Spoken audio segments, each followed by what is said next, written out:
Let's talk privilege. Talk about this. Let's talk about privilege and how there are different kinds of privilege. Anytime I talk about nepotism and privilege, there's so many people who comment saying that Shah Rukh is also a product of privilege and he's also a nepo baby because his parents were educated and they were well connected. Okay, let's take me for an example. Okay, so you guys know I don't come from any sort of a nepo background or any sort of like that kind of family, but I also have privileges that I was born with. I was born to a family of educated people. You know, my parents both are well educated and they really emphasized education for me as well. My privilege is that my parents never ever said you're going to be someone's wife later. You know, like I was not raised like that. I was raised with encyclopedias, geography books, and my house was filled with books. Even though my parents never really invested in any of the gadgets or anything like that, they always had money for books. So as a result, like, you know, I have privileges that a lot of people were not given.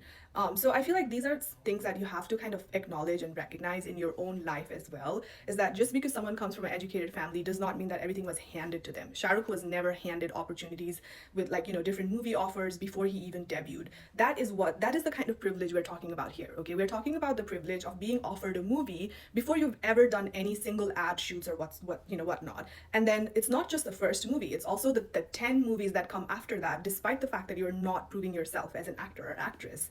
So the level of privilege is very different. And I feel like because now we are attacking people who come from like a good family background, I think Kiara Advani, Vicky Kaushal, Ranveer Singh, they are not born in the lap of directors and actors, you guys. So the kind of privilege that these people have is very different from the kind of privilege, I hate to say it, but Alia Bhatt and Ranbir Kapoor have, because they were offered movies before they even finish high school, you know. So there's different kinds of privilege, and the fact that we are reducing, you know, Shah Rukh's success, we are reducing Ranveer Singh's success because we are saying that these people are also nepo products, I think it's taking away from the conversation about nepotism.